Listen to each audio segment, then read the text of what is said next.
He was supposed to die that night. The black sedan sat twisted against the guardrail, steam hissing, hazard lights blinking like a heartbeat fading. Daniel Carter's phone lay shattered on the asphalt, the last call unfinished. From the darkness beyond the highway came hurried footsteps and a woman's breath, sharp with fear. Lily Morgan had never seen a man bleeding like that. She pressed her jacket to his side anyway, hands shaking, counting breaths because her grandmother once said counting kept panic quiet. "Stay with me," she whispered, though he was already slipping. Sirens felt too far away. The road felt forgotten. Lily dragged him from the car inch by inch, praying the smell of gasoline was only fear. When the headlights finally cut through the trees, she was crying and didn't notice. At the hospital, nurses took over, voices brisk, eyes wary of the mud on her boots. Someone asked her name. Someone else asked if she was family. Lily said no to both, then yes to staying until morning, because leaving felt like another kind of death. Daniel woke before dawn, alive and confused, a woman asleep in a chair beside him. He didn't remember her face, only the warmth of hands and a voice that wouldn't let him go. By noon, lawyers arrived. By evening, Lily was gone. She returned to Willow Creek with $20, a bruise on her wrist, and a secret she didn't understand yet. Life swallowed the story whole. College dreams stayed dreams. Nights became shifts at the diner. She learned how to smile without expecting anything back. Years later, Daniel stood in a quiet suburb, staring at a mailbox with her name on it. He had searched cities and hospitals and highways, chasing a voice he couldn't forget. The door opened before he knocked. 2 children stared up at him, identical eyes, identical caution. One held a toy ambulance. The other said, "Mom, the man from your dreams is here." Daniel froze, throat tight, because the twins' faces mirrored questions he'd carried for years. Lily appeared behind them, color draining, then settling into resolve. She didn't invite him in. She didn't close the door. She simply met his eyes, and the night he survived pressed between them, unfinished, waiting. Somewhere inside him, a promise broke open, fragile and dangerous, asking whether saving a life once meant owing it forever. Again. Tonight. Now. Daniel didn't step inside. He noticed the cracked welcome mat, the thrift store couch behind Lily, the way the twins flanked her like sentries. He swallowed. "I didn't know," he said, meaning everything and nothing. Lily folded her arms. "You never do." She ushered the kids toward the hallway without looking at them. Shoes off, homework first. They obeyed, glancing back once, curiosity bright. Silence settled. Daniel offered a card, then pulled it back. "After the accident, my family took over. Lawyers, security. I asked them to find you." He watched her jaw tighten. "They told me you left." "I did," Lily said. She pointed to the counter. "Sit if you're staying. If not, say what you came to say." He sat. "I owe you my life." He tried a smile. "I tried to pay that debt." "You tried to erase it," she replied. She poured water, hands steady. "A man showed up at the diner with your name on his suit. He said disappearing would keep things simple. He said money would make the noise stop." Daniel's breath caught. "I never—" "I know." She met his eyes. "Because you didn't know me then."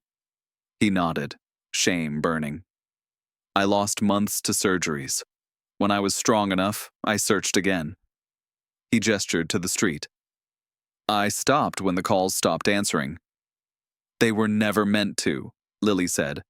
"I moved, twice." She hesitated, then softer. "I had to." A thump echoed from the hallway. A small voice asked for help with fractions. Lily answered without turning. Daniel felt the pull of a life that kept going without him. "I'm not here to disrupt," he said, "just to see you, to say thank you properly." "Properly," Lily repeated. She leaned against the counter, tiredness slipping through resolve. "Gratitude doesn't knock after sunset." He stood. "Then tell me when to come back." She didn't answer at first. She studied his hands, remembering blood and shaking breaths. "Tomorrow," she said finally. Public place. Coffee. Relief flickered. I'll be there. As he left, Daniel noticed a child's drawing taped to the fridge. A car, a moon, three stick figures holding hands.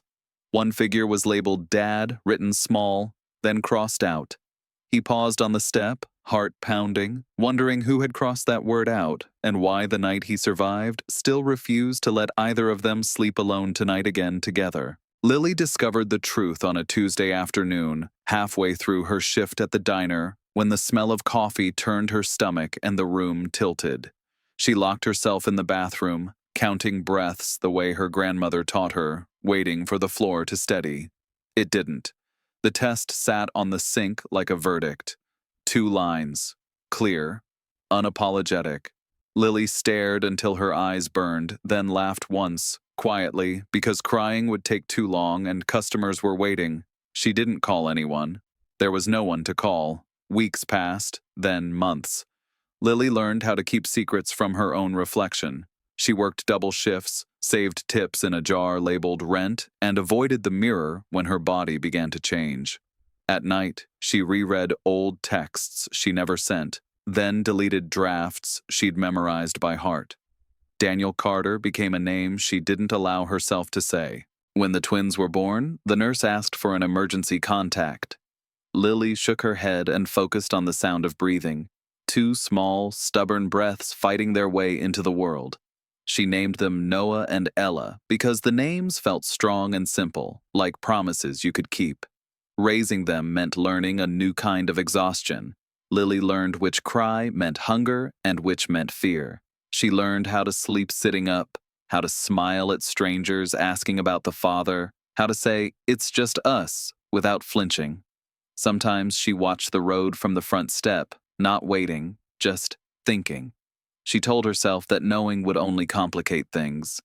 That love wasn't something you could owe someone, no matter how much blood had been lost. Years slipped by quietly. Preschool schedules replaced night shifts. Birthday candles replaced missed dreams. Lily built a small, sturdy life that fit inside her hands. Then Daniel showed up again. After coffee the next morning, he didn't ask about the children. He talked about work, about cities, about noise. Lily listened and gave nothing away. When he finally asked why she'd left the hospital, she said, "Because staying would have changed everything." "And leaving didn't?" he asked. She didn't answer. That night, Lily sat on the edge of Noah's bed, smoothing his hair, watching his chest rise and fall. 2 heartbeats had grown inside her without permission, without apology. She pressed a hand to her ribs, remembering fear and choosing it anyway. Outside, a car idled too long, then drove away. Lily didn't look. Some silences, once chosen, asked to be kept. Daniel Carter had everything people mistook for peace. The penthouse lights glittered. The office floors hummed. His name moved markets. Yet nights found him awake, staring at ceilings, replaying a voice he could never place. "Stay with me." 2 words. A hand he couldn't see. A warmth that didn't belong to the room. He tried therapy. He tried distance. He tried burying the past beneath mergers and morning runs. Nothing worked. The accident followed him like a shadow that learned his schedule. When he thought of the woman from the hospital, he remembered very little. Mud on boots, a jacket pressed to his side, the certainty in her voice when his body wanted to quit. He remembered waking and feeling abandoned by relief. Years passed. The memory sharpened instead of fading. He funded roadside safety programs. He donated to trauma wards. He drove that highway twice a year, stopping where the guardrail had been replaced. He told himself it was responsibility, not obsession. Then a name surfaced during a charity review. Lily Morgan, Willow Creek, Diner, volunteer EMT training, incomplete. The details felt ordinary, which somehow made his chest ache. He didn't go right away. When he did, he parked 2 houses down, watching lights switch on and off, counting the seconds between them. He left when guilt outpaced courage. At the coffee shop the next morning, he recognized her before she spoke. She wore calm like armor. He felt the old pull and steadied himself. He noticed the way she watched the door, the way she measured his words before letting them land. He didn't ask about her life. He listened. When she said staying would have changed everything, he felt the truth of it like a bruise pressed too often. He wondered what had changed without him noticing. Back at work, a photograph from a community newsletter caught his eye. A school fundraiser, two children mid-laugh, Lily in the background with a look he hadn't earned. The image burned. He ordered a background check and canceled it before it cleared. He chose patience, then regretted it by nightfall. Daniel drove to the edge of town and stopped, engine running, palms damp. He considered knocking again, considered leaving forever. The idea of either felt wrong. Inside, Lily tucked in two children who didn't know his name. Daniel sat in his car and learned a new kind of fear, not of dying, but of having lived past the moment that mattered most. The voice returned, quieter now, asking a question he could no longer avoid. Who had he survived for? Daniel didn't mean to meet them that way. The school hallway smelled like crayons and floor polish. He was there to drop off donated tablets, a last-minute favor, anonymous. He froze when two children sprinted past him, arguing about whose turn it was to carry a cardboard volcano. "Careful," he said. They stopped. The boy studied him with solemn curiosity. The girl tilted her head, eyes bright. "You talk like Mom," she said. Daniel's chest tightened. What?" "Slow," the boy added, "but nice." A teacher called their names. "Noah, Ella, line up." Lily appeared, breathless, apology ready, then stilled. For a second, no one moved. The room seemed to choose sides. "This wasn't planned," Daniel said. "I know," Lily replied. She knelt, smoothing the twins' hair. "Go on, I'll be right there." When the children left, Lily stood. "You shouldn't be here." "I didn't know they'd be here," he said. "I didn't know about them at all." Her eyes flicked away. "Now you do." He followed her outside, words tumbling. "They look like you, and—" He stopped himself. "And?" she asked. "And me," he finished quietly. She didn't deny it. The silence did. "They're mine," Lily said. "They have a life, friends, a routine. You don't get to arrive with explanations." "I'm not asking for that," he said. "I'm asking for time." She laughed once, sharp. Time was the one thing I didn't have. Rain began without warning, the kind that soaks through intent. Daniel offered his jacket. Lily hesitated, then took it for the children waiting under the awning. "Tomorrow," she said. "The park. 10 minutes." No questions in front of them. He nodded, relief and dread tangling. "Thank you."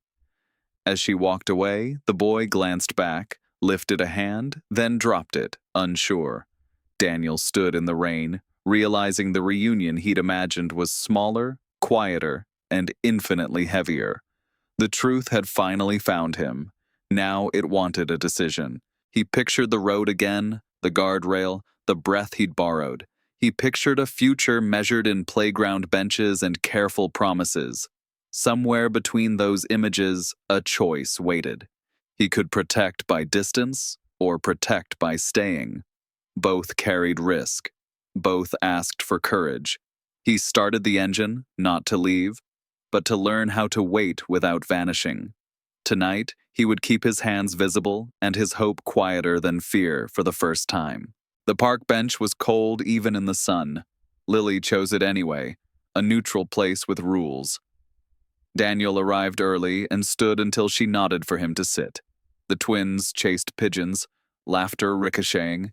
He watched them with a care that surprised him. 10 minutes, Lily said, checking her phone. "They think you're a donor. I can be whatever keeps them safe," he said.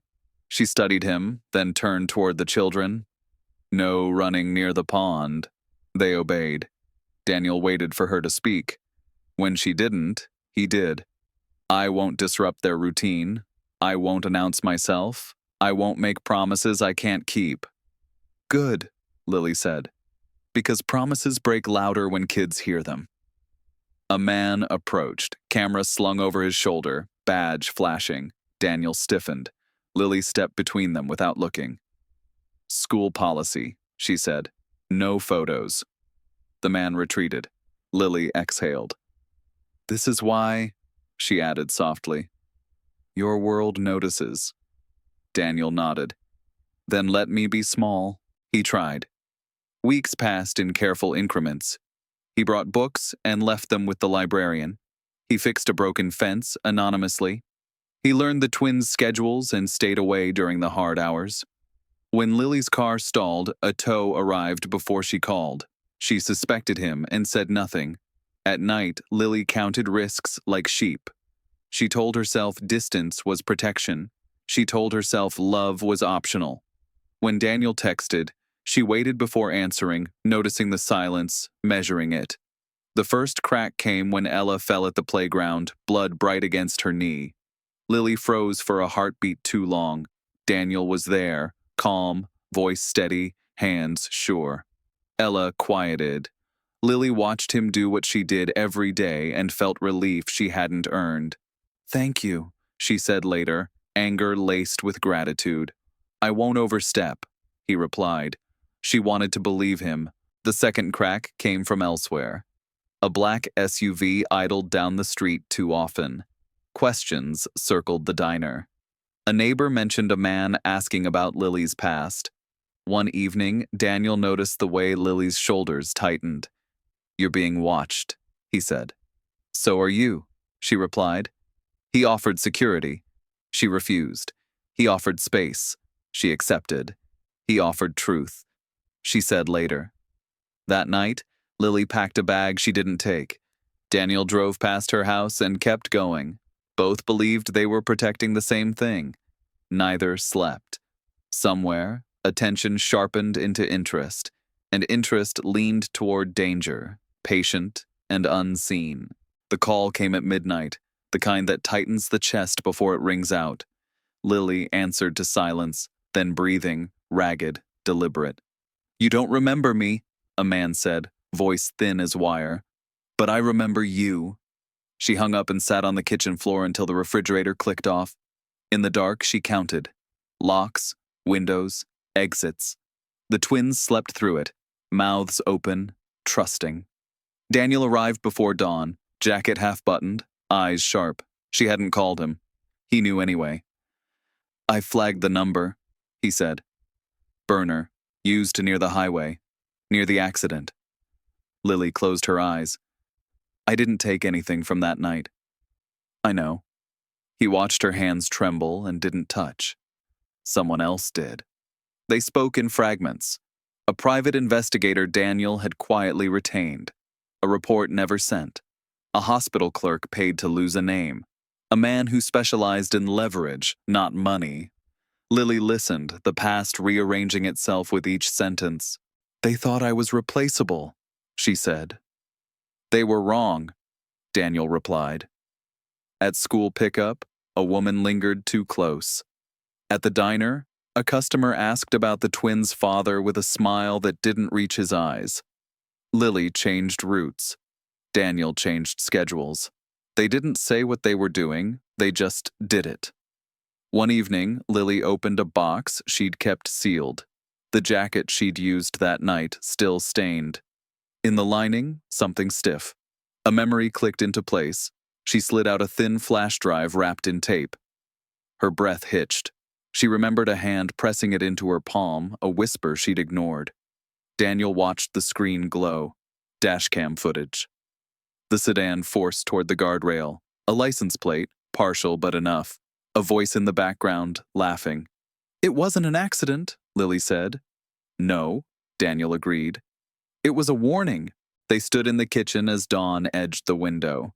The truth sat between them, heavy and unfinished. Lily thought of the twins' laughter, the park bench, the quiet life she'd built with stubborn care. "We can't go public," she said. "Not yet." Daniel nodded. "We protect first." He left a phone on the counter. "For emergencies. It rings only me." When he reached the door, Lily stopped him. "If this costs you, I already paid," he said, and meant the night he'd almost died and the years after. Outside, a car passed slowly, then vanished. Lily locked the door and pressed her back to it, listening to the house breathe. She knew now why the past had found her. Some truths didn't stay buried. They waited for the moment when being found would matter more than being safe. Lily woke before sunrise to the sound of rain tapping the roof, steady and insistent. She lay still, listening to the twins breathe in the next room, and wondered how many mornings she'd mistaken quiet for safety. By the time the coffee finished brewing, she'd made a decision she wasn't ready to say out loud. Daniel arrived with umbrellas and a plan. He spoke carefully, as if words could bruise. Temporary relocation, he said. A friend's place, quiet, cameras, a schedule. Lily nodded, then surprised him. I'm not running. His jaw tightened. This isn't running. It's protecting. She held his gaze. I've protected them alone for years. I won't teach them fear as a language. He absorbed that, the way he'd learned to. Then let me stand where fear can see me. They compromised. The twins would stay with Lily's sister for a few days. Lily would keep her routines. Daniel would be present, visible, ordinary. He would not hide his concern, only his power. At the grocery store, a man brushed past Lily's cart and murmured her name. She flinched. Daniel stepped closer without touching. The man smiled and vanished into produce. Lily's hands shook as she paid. Outside, she exhaled. Come home with me, Daniel said, soft. Just tonight. She hesitated. Home was a word that asked for too much. Still, she followed. In Daniel's kitchen, light pooled like permission. He made soup and didn't talk. Lily watched steam rise and felt a tenderness she'd denied herself. When her phone buzzed with a photo of the twins asleep, she cried without sound. Daniel passed a towel and waited. I don't know how to do this, she said. You don't have to, he replied. I do. Later, she stood at the window, city lights distant. Daniel joined her, careful. If you ask me to leave, he said, I will. She didn't ask. Instead, she took his hand and placed it over her heart, steady and alive. He closed his eyes, grounding himself to that rhythm. Outside, the rain slowed. Inside, Lily chose to stay, knowing fear would follow and love might too. She chose the risk of being seen over the ache of hiding. Somewhere between the past that hunted her and the future she hadn't named, Lily learned that courage wasn't loud. It was the quiet decision to remain when leaving felt easier. The gala glittered with borrowed confidence. Lily stood beside Daniel beneath chandeliers, a borrowed dress fitting better than expected, the city's attention brushing her skin. She had agreed to appear, not to speak. Visibility, Daniel said, could be armor. Across the room, faces turned. Whispers moved faster than servers. Lily watched Daniel navigate the crowd with practiced calm, never leaving her side. When a familiar laugh cut through the music, her spine stiffened. Mark Hale approached, smile smooth, eyes sharp. Daniel Carter, he said, extending a hand. Alive and thriving. Miracles happen. Daniel took the hand and didn't smile. They do. Mark's gaze slid to Lily. You're the variable, he said lightly, from nowhere, at the center. Lily felt the room narrow. From somewhere, she replied. Just not yours. Mark laughed, then leaned closer. Accidents are messy. Evidence disappears. Children complicate things. Daniel stepped forward. Say what you mean. I am, Mark said, privately. Security shifted. Cameras hummed. Lily realized the cost of being seen was being heard. She met Daniel's eyes and nodded once. Play the footage, Daniel said. Gasps rippled as the screen behind the stage flickered to life. The sedan, the guardrail, the shove, Mark's voice, unmistakable. The room held its breath. Mark's smile cracked. Context, he tried. Lily spoke into the silence. Context is choice. Police moved. Mark backed away, eyes burning. You think this ends here? He said. It ends now, Daniel replied. Later, outside, the night felt thinner. Lily shook, the weight finally landing. Daniel wrapped his jacket around her shoulders. I should have protected you sooner. She shook her head. You did. when it mattered. A message buzzed. Lily's sister sent a photo, the twins building a pillow fort, grinning. Relief hit like gravity. Daniel took a breath. If you want distance, I'll give it. If you want truth, all of it is yours. Lily studied him, the city reflecting in his eyes.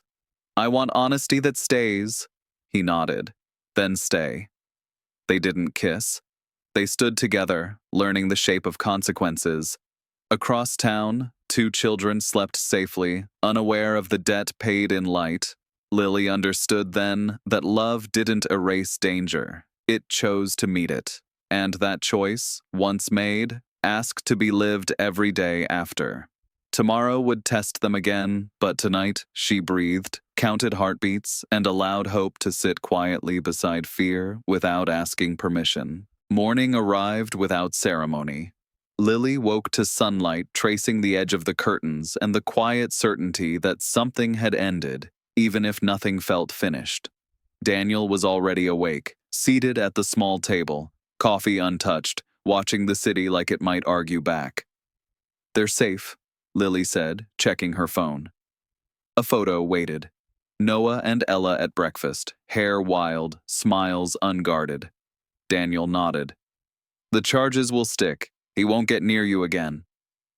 She believed him. What unsettled her was how easily safety could become a cage if she let it.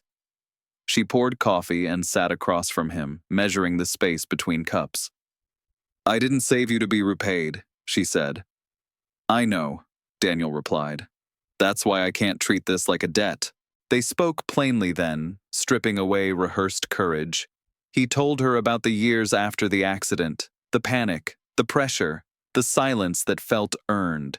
She told him about choosing small joys over big hopes, about learning to live without leaning. When the twins arrived that afternoon, the apartment filled with sound. Daniel knelt, careful, letting them set the pace. Noah offered a toy car. Ella studied his face, then smiled.